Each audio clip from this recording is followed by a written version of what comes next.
the imperishable among the perishing. This samata, samatvam, samadarshitva is what he is talking about right from the beginning. How do you get to that? Samadarshana means you view all objects and beings equally.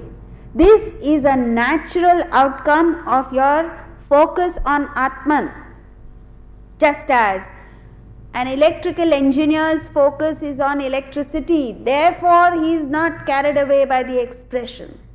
The expression may be dim, the expression may be mediocre, the expression may be brilliant. He is not carried away by it because his focus is on electricity. He understands the electricity that passes through the dim bulb, the mediocre bulb or the brilliant bulb is still the same. And that's how he reaches that samatvam. So the question then arises, how do we see this samatvam?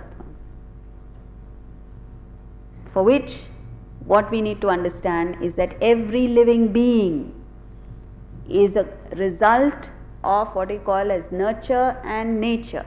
Every one of us has a certain nature. As we saw yesterday, we have a certain combination of gunas, sattva, rajas, tamas. Whatever be our composition, that will manifest. We are helpless. If you are tamasic, there are certain tamasic people who 18 hours a day they sleep. And then you ask them to wake up, I feel weak, they say. Weak? Doing what? And yet it's true, because there's no energy, there's no vitality. What will they do? They'll only sleep. So you have to understand that. Person who is predominantly tamasic will manifest like this. It's not his fault. The moment you understand that, what happens? You are not agitated by it. And then you see a rajasic person full of tension, agitation, restlessness, stress, running around with no sense of direction, no method in the madness. And you get fed up. There are times when you feel a chakkar because people around you are moving so fast. Rajasic. Understand, rajas manifests like this. When you understand that, you see samatvam between the person who is sleeping 18 hours a day and between this guy who is awake 24 hours a day. You can't sleep. And then you see a sattvic person, a fantastic manifestation of humanity. Pure, focused, serene, productive, extremely attractive and captivating personality. You're not carried away by that either. Why? Because you understand he has sattvic gunas. The sattvic gunas must function, must manifest like this.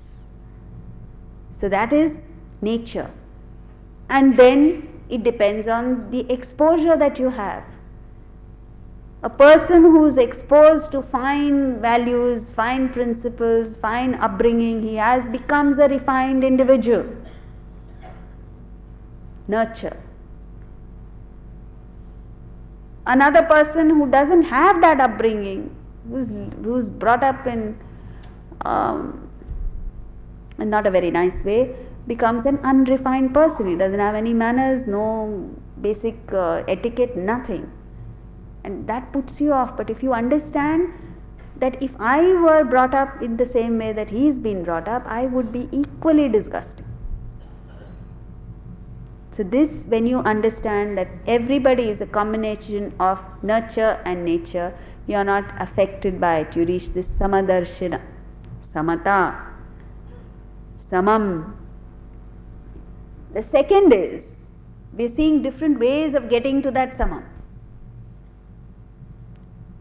All the individuals that fall within that ideal, you are able to see equally. Let's start with us. As a parent, you have two children, both the children are brought up in exactly the same way, they're distinctly different from each other. One person is full of life, mischievous, constantly talking. The other, quiet, doesn't talk, shy. How do they become like that? And yet, that talkative person never studies, intelligent but doesn't do well. The other person is focused, studies, does well. This mischievous person is constantly getting into trouble and getting you also into trouble. The other one, no problem at all. Your perception of both the children is the same, isn't it? You're samam. You have an equal vision between your children. How do you achieve that? Because you see only my child. There is this common chord that is the substratum of your relationship with both the kids. But when it comes to others, there's a difference. Expand that. Expand that and fix a higher ideal. Say you're working for the nation, as Gandhiji did. The moment he picked up a national ideal, instantly all differences vanished. He viewed all Indians equally. He had that samadarshana, whether the person was illiterate or brilliant. The person was rich or poor. In fact, the poorer the person, the more his heart reached out to them, because these are the people who need help, who need your support. Whether a person was Gujarati or Bengali, North Indian or South Indian, he didn't see differences. Whatever religious denomination they belonged to, he didn't see differences. So this is what happens. Raise your ideal, find out what it is that you're working for and raise that ideal. Instantly you begin to see oneness among. The problem with us is, forget children, even our focus is only on me. Physical. So therefore you see maximum differences. Now you will say, so what if I see differences? The problem is, wherever you see differences, you are agitated. So if you want to rise above the differences, you must be able to, if you want to rise above your agitations and disturbances, you have to be able to see oneness. Unity in diversity is sattvic knowledge. The capacity to see X-ray through, laser through the differences and see the one common factor that binds us all together. A spiritual person is one who goes beyond and sees only Atman self.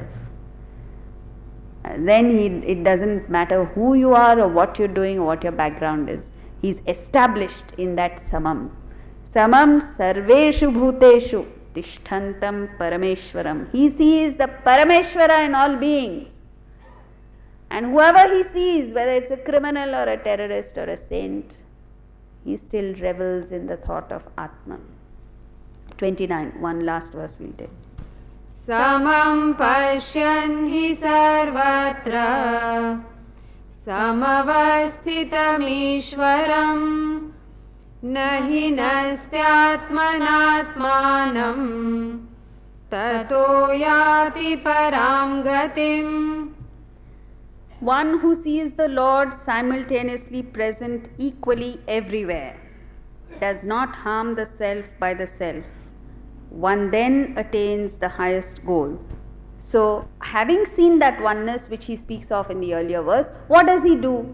He does not harm the self by the self. You see, you and I are constantly harming the self. Harming the self in the sense that we are doing damage to ourselves.